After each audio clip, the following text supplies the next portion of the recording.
I was work at the hotel. Sam, I can explain. Don't lie again. My name is Sam Fenton, and I thought I had it all figured out.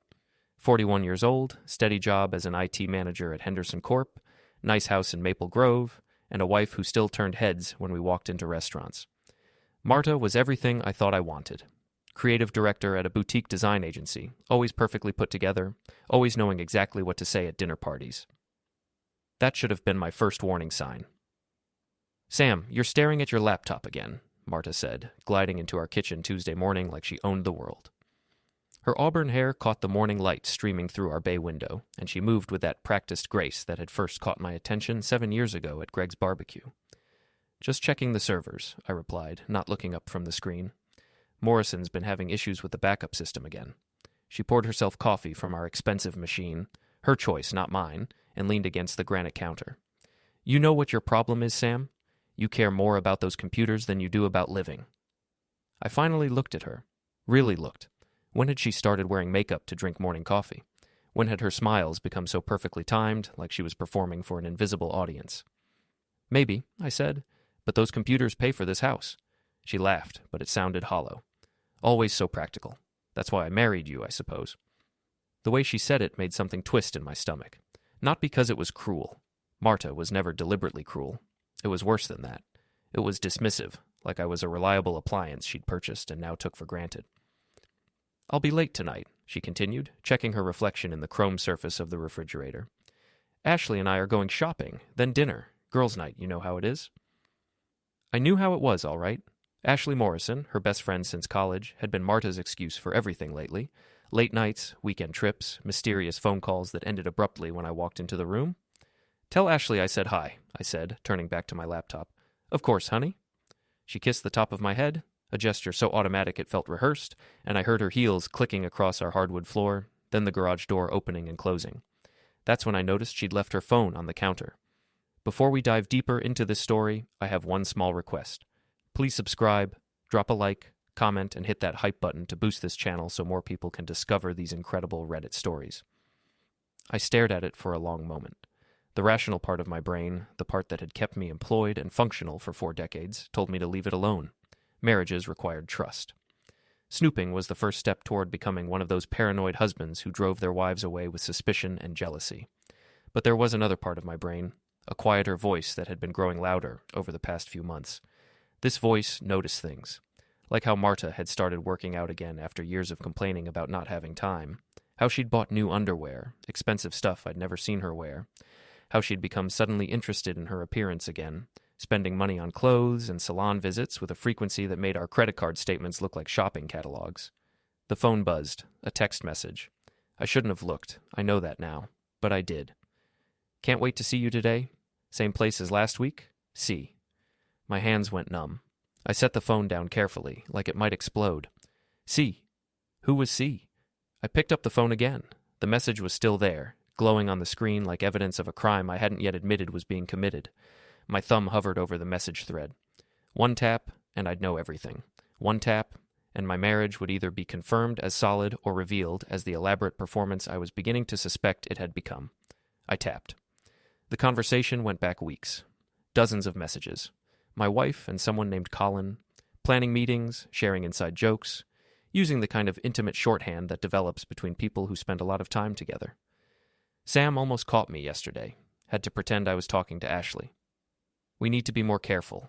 What if he finds out?" He won't. Sam sees what he wants to see. Always has. I sat in my kitchen, surrounded by the life I'd thought we'd built together, and felt something fundamental shift inside me. Not heartbreak, that would come later. This was something colder, more calculating. This was the moment I realized I'd been playing a game where only one person knew the rules. My phone rang. Marta. "Sam, I left my phone at home. Can you bring it to me?" Her voice was tight with barely controlled panic. I looked at the phone in my hand, at the evidence of her betrayal glowing on its screen. "Sure," I said. "Where are you?" "The office. I'm at the office." I could hear traffic in the background. She wasn't at the office. "I'll be right there," I said, and hung up. I sat for another moment, processing what I'd learned. My wife was having an affair with someone named Colin. She'd been lying to me for weeks, maybe months. She was using her best friend as cover, and she thought I was too stupid or too complacent to notice. She was wrong about that last part.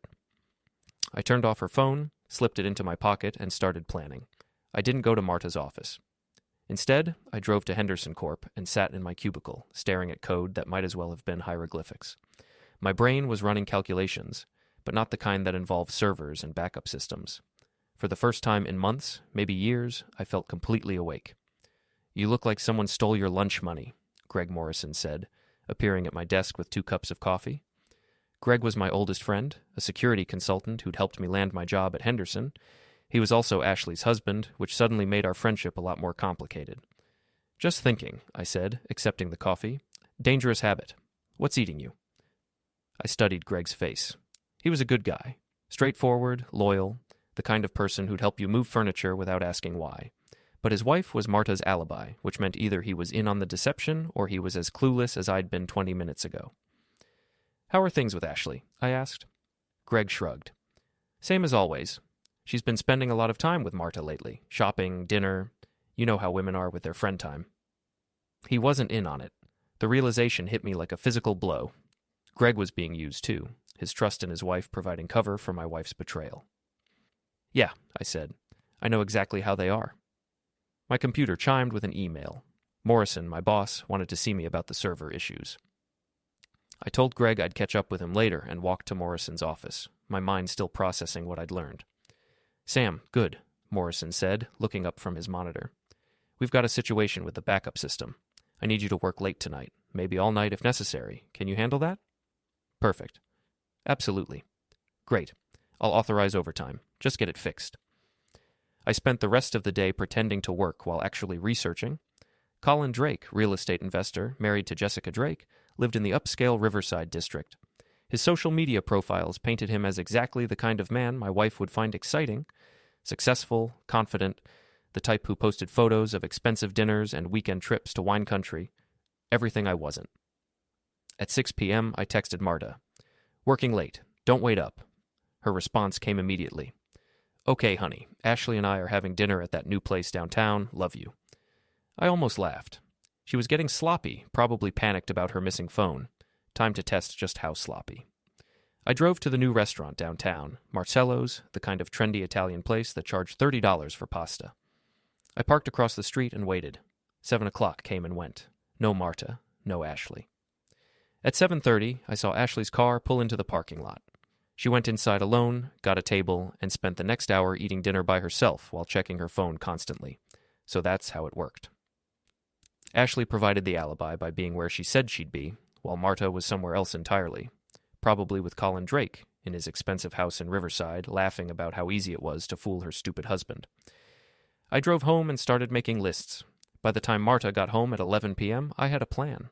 Not the whole thing. That would take time to develop. But the beginning of something that felt like justice. "How was dinner?" I asked when she came into the bedroom. "Good. Ashley says hi." She was already undressing, not looking at me. "Did you find my phone?" "It wasn't at the office." She froze. "What do you mean?" "I went by your office. Jennifer at reception said you hadn't been in all day." For just a moment, her mask slipped. I saw fear in her eyes, real and raw. Then she recovered, and the performance resumed. "I meant I was at the client meeting, the Henderson project. I must have left it there."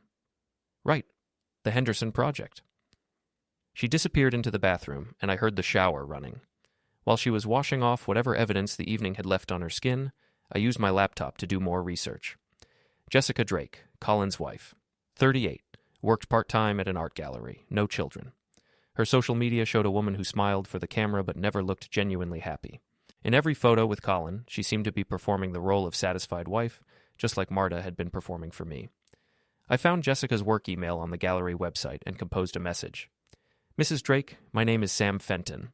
I think we should talk about our spouses. Are you free for coffee tomorrow?" I stared at the message for a long time before hitting send. Once I did, there would be no going back. I'd be admitting that my marriage was over and declaring war on the people who'd ended it. The shower stopped running. I heard Marta moving around the bathroom, going through her nighttime routine that I'd watched thousands of times without really seeing. I sent the message. When Marta came to bed, I pretended to be asleep. She slid under the covers beside me, and for a moment I felt her watching me in the darkness. "Sam?" she whispered. I didn't answer. She sighed and rolled over, and within minutes her breathing had settled into the rhythm of sleep. But I stayed awake, staring at the ceiling, planning the first moves in a game she didn't even know had started. My phone buzzed softly. A response from Jessica Drake. Tomorrow, 10 a.m., Cafe Luna on 5th Street. I'll be wearing a red scarf. I smiled in the darkness. Game on. Jessica Drake was nothing like I'd expected. Her social media photos had shown a polished woman who looked like she belonged in Colin's world of expensive restaurants and charity galas. In person, she seemed smaller, more real. The red scarf was silk, but her jeans were faded, and her hands shook slightly as she lifted her coffee cup. "You're Sam," she said when I approached her table at Cafe Luna. It wasn't a question. "And you're Jessica. Thanks for meeting me." She studied my face with the intensity of someone trying to solve a puzzle. "You look exactly like I imagined you would." "What's that supposed to mean?" "Colin described you once, said you were the kind of man who'd never fight for anything that mattered." I felt heat rise in my cheeks, but I kept my voice level. "He's about to learn how wrong he is." Jessica's smile was sharp as broken glass. "Good. I was hoping you'd say something like that." We sat in silence for a moment, two people who'd been betrayed by the people we'd trusted most, sizing each other up across a small cafe table. "How long have you known?" I asked. "About Colin and your wife? 3 weeks. But I've known Colin was cheating for over a year. There have been others." "Others?" "Colin collects married women. Something about the challenge, I think. The risk. Your wife is just the latest." The casual way she said it made my stomach clench. Marta wasn't even special to him. She was just another conquest, another trophy for a man who treated marriage vows like suggestions. "Why haven't you left him?" Jessica's laugh was bitter. "Because Colin is very, very good at hiding money. If I divorce him now, I'll get whatever his lawyers decide I deserve. But if he's caught in adultery, if there's evidence that can't be disputed..." She shrugged. "That's a different conversation entirely." I was beginning to understand why she'd agreed to meet me. "You want evidence. I want justice. The question is, what do you want, Sam?" What did I want? 24 hours ago, I would have said I wanted my marriage back. I wanted to fix whatever had gone wrong between Marta and me, to return to the comfortable life we'd built together. But that was before I'd seen those text messages, before I'd understood how long this had been going on, how elaborate the deception had become, before I'd realized that the woman I'd been married to for 7 years was a stranger who thought I was too stupid to notice when my own life was being dismantled around me. "I want them to understand what they've done," I said finally. "I want them to face consequences." Jessica nodded. "Then we can help each other." She reached into her purse and pulled out a small device I recognized immediately, a GPS tracker, the kind security companies use to monitor vehicles. "Colin's car is parked outside his office building. Think you can get close enough to plant this?" I looked at the tracker, then at Jessica.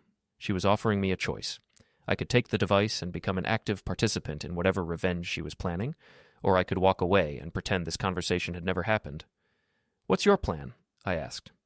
"Evidence first, then we make them pay." I took the tracker. Colin's office was in a glass tower downtown, the kind of building that screamed success and ambition. His car, a silver BMW that probably cost more than I made in 6 months, was parked in a reserved space near the building entrance. Getting close to it was easier than I'd expected. I wore my Henderson Corp polo shirt and carried a clipboard, transforming myself into the kind of invisible maintenance worker that people in expensive suits never really see. The tracker attached to the underside of his rear bumper with a magnetic mount that would hold it in place for months. As I walked away, I felt something I hadn't experienced in years, the satisfaction of taking action instead of just accepting whatever happened to me. That evening, Marta announced she'd be working late. "Big project deadline," she said, not meeting my eyes. "I might not be home until after midnight." "That's fine," I said. "I've got some things to catch up on myself." She looked surprised.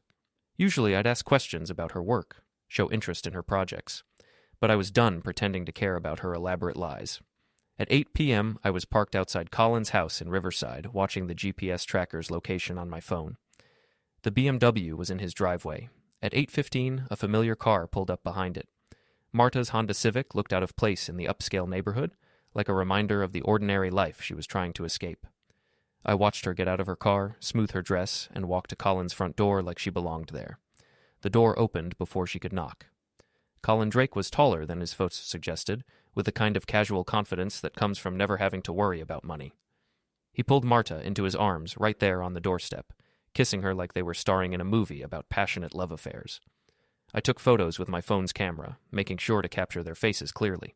Evidence, just like Jessica had said. But more than that, I was documenting the moment my marriage officially ended. They disappeared inside, and I drove home to wait. Marta came home at 12:30, moving quietly through the house like she was trying not to wake me. I listened to her shower again, washing away the evidence of her evening, and wondered how many times she'd gone through this same routine. When she slipped into bed beside me, I was ready. "How was work?" I asked softly. She went rigid.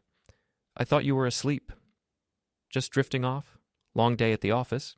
"Yes, very long." I rolled over to face her in the darkness. "Marta, do you remember what you said when we got married? About being honest with each other, no matter what?" "Sam, it's late. Can we talk tomorrow?" "I'm just wondering if you still believe in that. The honesty thing." She was quiet for so long I thought she might have fallen asleep. When she finally spoke, her voice was barely a whisper. "Of course I do." "Good," I said. "I'm glad to hear that." I closed my eyes and smiled. Tomorrow, I'd start showing her exactly what honesty looked like. The next morning brought the first real test of my new approach to marriage. Marta was in the kitchen when I came downstairs, dressed for work and scrolling through her phone, the replacement she'd bought yesterday to replace the one she'd lost. "Morning," she said without looking up. "Morning. Hey, I've been thinking about what you said the other day, about me caring more about computers than living." That got her attention. She looked at me with surprise, maybe even hope. For just a moment, I saw the woman I'd fallen in love with 7 years ago, before the lies and the performance and the casual cruelty. "Really?" "Yeah, so I was thinking maybe we should do something together this weekend, just the two of us. Remember how we used to drive up to the lake?" Her face went through a series of micro-expressions: surprise, guilt, calculation, and finally disappointment. "This weekend? Sam, I can't. Ashley and I already made plans." "What kind of plans?" "Just girl stuff. Shopping, maybe a spa day. You know how it is." I nodded like I understood. "Right, Ashley. She's been taking up a lot of your time lately." "She's going through a rough patch with Greg. She needs support." The lie came so easily, so smoothly, that I almost admired the skill involved. Marta had become an artist of deception, crafting elaborate stories with just enough detail to sound believable. "Is she?" I asked. "Greg seems fine to me." Men don't always see what's really happening in their own marriages, Sam. The irony was so perfect I had to bite my tongue to keep from laughing. After Marta left for work, I called in sick to Henderson Corp and spent the morning implementing Phase 2 of what I was starting to think of as the Jessica Drake plan.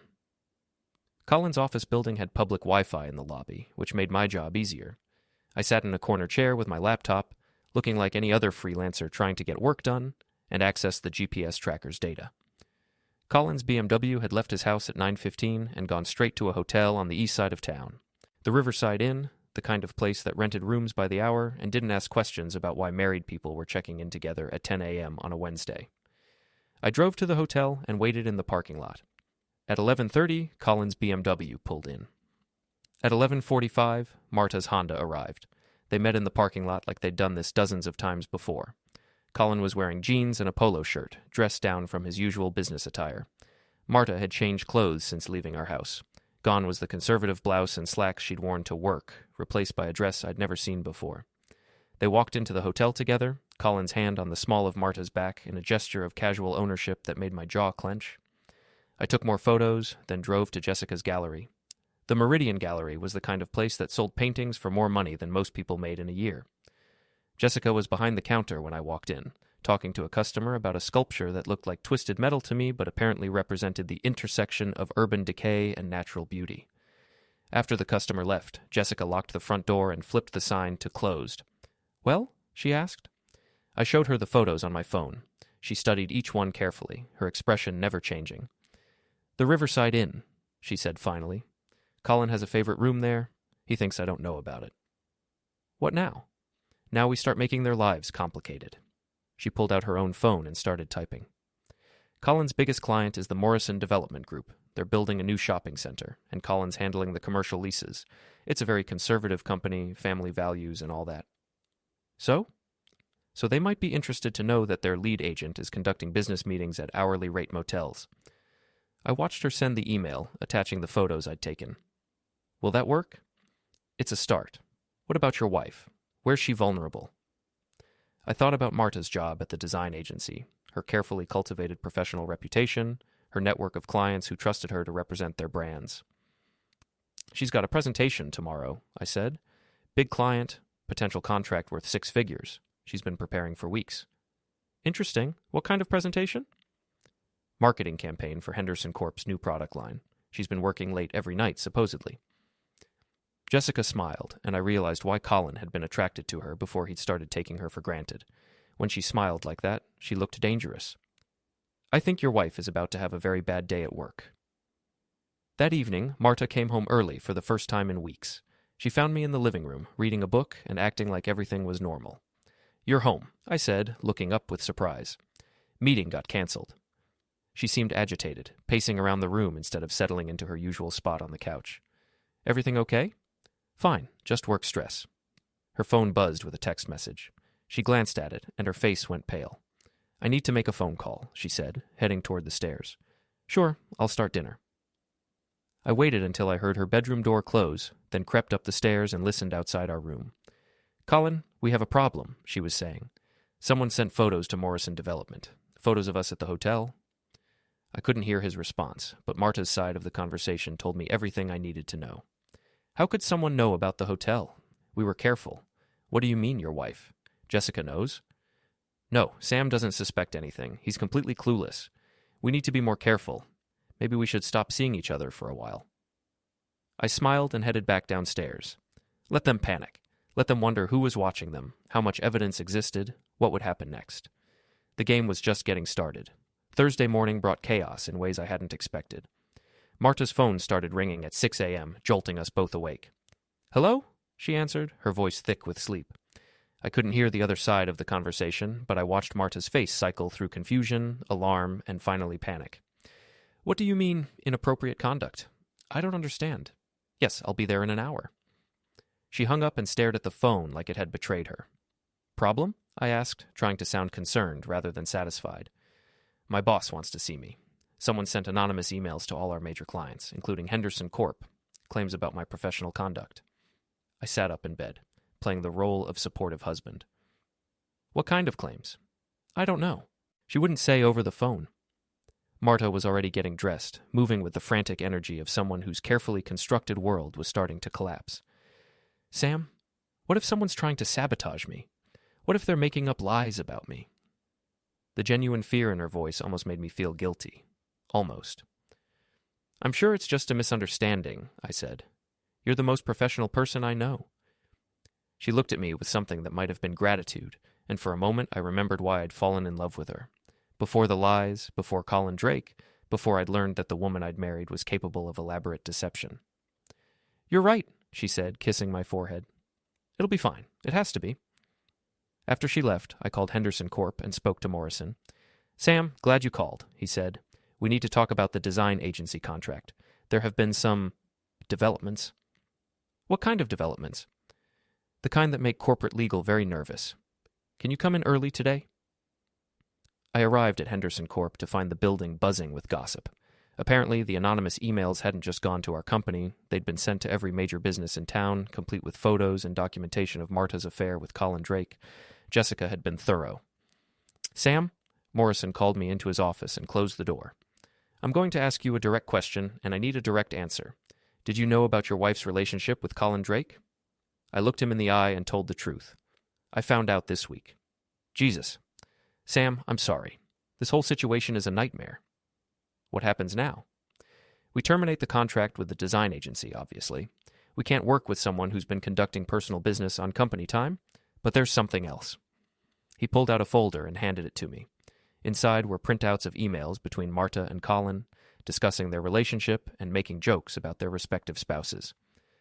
Someone sent these to our legal department this morning, Morrison said. There are references to Henderson Corp projects, confidential information that your wife shared with Drake. We're talking about potential corporate espionage here. My hands were shaking as I read through the emails. Marta hadn't just been cheating on me. She'd been sharing proprietary information with Colin, probably to help him with his real estate deals. Are you pressing charges? I asked. Legal is reviewing our options. But Sam, there's something else you should know. These emails were obtained illegally. Whoever sent them had access to private communications between your wife and Drake. If this goes to court, you could be implicated. I felt the ground shifting under my feet. Jessica had been more ruthless than I'd realized, and now her actions were threatening to drag me down with Marta and Colin. I need to make some phone calls, I said. I spent my lunch break trying to reach Jessica, but the gallery was closed and her phone went straight to voicemail. Finally, I drove to her house in Riverside, a sprawling colonial that screamed old money and established respectability. Jessica answered the door wearing paint-stained clothes and a satisfied smile. "Sam, perfect timing. Come see what I've been working on." She led me through her house to a converted garage that served as an art studio. The walls were covered with canvases, but these weren't the kind of abstract pieces her gallery sold. These were portraits, painted with photographic accuracy and unmistakable malice. Colin and Marta, captured in intimate moments. Colin alone, his handsome features twisted into expressions of arrogance and cruelty. Marta, painted as a beautiful woman with empty eyes and a calculating smile. "What do you think?" Jessica asked. "I think you've lost your mind." She laughed. "Maybe. But I've also destroyed them both. Colin's biggest client fired him this morning. Your wife's agency is probably terminating her contract as we speak. By the end of the week, everyone in town will know exactly what kind of people they really are." "You used me," I said. "We used each other. The question is, are you satisfied with the results?" I looked at the paintings again, at the evidence of Jessica's obsession with revenge. She hadn't just wanted to expose Colin's affair. She'd wanted to destroy him completely. And she'd used my anger and hurt to help her do it. "This isn't over," I said. "No," Jessica agreed. "It's not. But the next phase is up to you, Sam. How far are you willing to go?" I drove home to find Marta's car in the driveway, and every light in the house turned on. She was in the kitchen, surrounded by papers and empty wine bottles, her professional composure completely shattered. "They fired me," she said when I walked in. 7 years with the agency, and they fired me over the phone. I sat down across from her at our kitchen table, the same table where we'd eaten thousands of meals together, where we'd planned our future and shared our dreams. "Marta," I said quietly, "we need to talk." She looked up at me with red-rimmed eyes, and I saw that she knew. Somehow she'd figured out that I was involved in her downfall. "You did this," she said. "You destroyed my career, my reputation, everything I worked for." "No," I said. "You did this when you decided to cheat on me with Colin Drake." The words hung in the air between us like a challenge.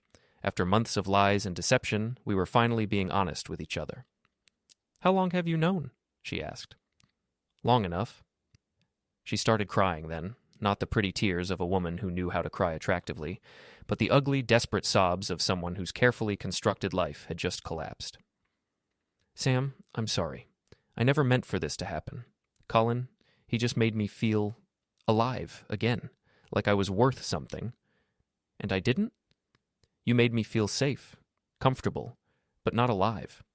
I nodded, understanding finally why she'd risked everything for a man like Colin Drake. I'd been a good husband in all the practical ways, faithful, responsible, predictable, but I'd never made her feel like she was living in a romance novel. "What happens now?" she asked. I looked at my wife, really looked at her, and realized that I didn't feel angry anymore. The rage that had driven me to partner with Jessica, to plant tracking devices and gather evidence, had burned itself out. What remained was something colder and more permanent. "Now you pack a bag and leave," I said. "Tonight." "Sam, please. We can work through this. We can go to counseling. We can—" "No," I said. "We can't." She stared at me for a long moment, and I saw her realize that the man she'd married, the predictable, comfortable, safe man, was gone. In his place was someone she didn't recognize, someone who was capable of destroying her life as thoroughly as she'd destroyed our marriage. "Where will I go?" she whispered. "I don't know," I said. "Maybe Colin will take you in." But we both knew that wasn't going to happen. Colin Drake was fighting for his own survival now, and he wasn't the kind of man who'd sacrifice himself for a woman who'd become a liability. Marta went upstairs to pack, and I sat alone in our kitchen, surrounded by the wreckage of our life together, and wondered if Jessica had been right. How far was I willing to go? The answer, I was beginning to realize, was further than I'd ever imagined possible. 3 days later, I was sitting in my car outside the Riverside Inn, waiting for Colin Drake to make his next mistake. Marta had moved into a cheap motel across town after Colin refused to let her stay at his house. Apparently, Jessica had made his home life complicated enough, without adding his former mistress to the mix. My phone buzzed with a text from Jessica. He's meeting someone new today, room 237, same as always. I looked at the message and realized that Jessica's obsession with her husband had reached a dangerous level. She was still tracking his every movement, still documenting his affairs, still planning his destruction with the methodical precision of someone who'd made revenge into an art form. The question was whether I wanted to be part of whatever she was planning next. At 2 p.m., Colin's BMW pulled into the hotel parking lot. He looked different than he had a week ago. His expensive clothes couldn't hide the stress lines around his eyes, or the way he kept checking his phone like he was expecting bad news. 10 minutes later, a woman I didn't recognize arrived in a red sports car. She was younger than Marta, probably in her late 20s, with the kind of confidence that comes from never having experienced real consequences. I took photos out of habit, then realized I didn't know what to do with them. Marta was gone. My marriage was over. Colin's affair with this new woman didn't affect me at all. So why was I still here? My phone rang. Jessica. "Are you watching?" she asked. "Yeah, I'm watching." Her name is Amanda Peterson. She works at the bank where Colin has his business accounts. Married, 2 kids, husband's a teacher. "Jessica, what's the point of this?" "The point is that Colin never stops. He destroys marriages like it's a hobby, and then he moves on to the next victim. How many families is he going to destroy before someone stops him?" I thought about Amanda Peterson's husband, probably at home with their kids, trusting his wife the same way I'd trusted Marta. In a few months, maybe a year, he'd discover the same truth I had. His life would fall apart. His children would lose their stable home, and Colin Drake would move on to someone else. "What do you want me to do?" I asked. "Meet me at the gallery in an hour. It's time to finish this." The Meridian Gallery was closed when I arrived, but Jessica let me in through the back entrance. The main showroom had been transformed since my last visit. The expensive paintings were gone, replaced by Jessica's portraits of Colin and his various affairs. "I'm having a special exhibition," she explained. "Opening tomorrow night. I've invited everyone who matters in this town, business leaders, social figures, the kind of people who make or break reputations." I stared at the paintings, recognizing some of the women from Colin's social media photos. Jessica had been documenting his affairs for years, turning his betrayals into art. "This will destroy him," I said. "Yes, it will, but more than that, it'll warn every married woman in town exactly what kind of man Colin Drake really is. No more victims." "And what about you? This obsession is eating you alive, Jessica." She smiled, but it didn't reach her eyes. "Maybe, but it's also set me free. Tomorrow night everyone will know the truth about Colin. His business will be ruined, his social standing will be gone, and I'll finally be able to divorce him and take everything he's tried to hide from me." I understood then that Jessica had been planning this for years. Every affair, every betrayal, every lie had been carefully documented and turned into ammunition for this final assault on Colin's life. "What do you need from me?" I asked. "Just be there tomorrow night. Watch him realize that his victims fought back." The opening reception was scheduled for 7 p.m. on Friday. By 6:30, the gallery was packed with everyone who mattered in our small city's social hierarchy. I recognized faces from the newspaper's society pages, business leaders, politicians, the kind of people who could make or break someone's reputation with a whispered conversation. Colin arrived at 7:15 with Amanda Peterson on his arm. He was dressed in his most expensive suit, playing the role of successful businessman and devoted husband. Amanda looked nervous but excited, probably thinking she was being introduced to Colin's sophisticated social circle. They made it exactly 3 steps into the gallery before Colin saw the first painting. I watched his face go through the same progression I'd experienced when I'd first read Marta's text messages: confusion, recognition, and finally the terrible understanding that his secret life had been exposed. "What is this?" Amanda whispered, staring at a portrait that showed her and Colin in an intimate embrace. Colin tried to pull her toward the exit, but it was too late. The crowd had noticed the paintings, and conversations were starting to buzz with recognition and scandal. "Ladies and gentlemen," Jessica's voice cut through the murmur of the crowd. She was standing near the back of the gallery, elegant in a black dress that made her look like a widow at a funeral. "Welcome to my exhibition, The Art of Betrayal." She began to speak about each painting, describing the subjects with the clinical precision of an art historian discussing classical works. But these weren't classical works. They were contemporary scandals, each one documenting Colin's affairs with photographic accuracy. Amanda Peterson fled after the 3rd painting. Colin tried to follow her, but found his way blocked by a crowd of people who suddenly wanted to ask him very pointed questions about his business practices and personal conduct. I found myself standing next to Greg Morrison, who was staring at a painting of his wife Ashley with an expression of stunned disbelief. "I'm sorry," I said quietly. Greg looked at me with eyes that reminded me of my own reflection a week ago. You knew? I found out the same time you're finding out. Ashley was covering for Marta, but she wasn't. This wasn't about her. He nodded slowly, processing the information. What did you do? About Marta. I ended it. Filed for divorce yesterday. Good for you, he said, and I could hear the anger building in his voice. Good for you. The reception continued for another hour, but Colin had disappeared sometime after Amanda's dramatic exit. The damage was done, though. By morning, everyone in town would know exactly what kind of man he was. I found Jessica near the end of the evening, accepting congratulations from people who thought they'd witnessed a brilliant artistic statement rather than an elaborate revenge plot. Satisfied? I asked. Getting there, she said. Colin's business partners are already talking about dissolving their partnership. His country club is reviewing his membership. Amanda Peterson's husband called me an hour ago. Apparently she confessed everything and asked for forgiveness. And you? What happens to you now? Now I get my life back. I file for divorce, take half of everything Colin tried to hide, and start over. I looked around the gallery one more time, at the paintings that had destroyed Colin Drake's carefully constructed life, and realized that Jessica had accomplished something I never could have managed on my own. She'd turned our pain into power. Thank you, I said. Thank you, Sam. I couldn't have done this without your help.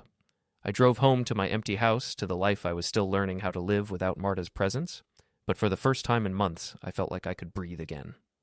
My phone buzzed with a text message. For a moment, my heart jumped, thinking it might be Marta asking to come home. But it was from Greg Morrison. Want to grab a beer tomorrow? Turns out we both need new lives. I smiled and typed back. Absolutely. First round's on me. Outside, it was starting to rain. Washing the streets clean and preparing the ground for whatever came next, I was ready for it.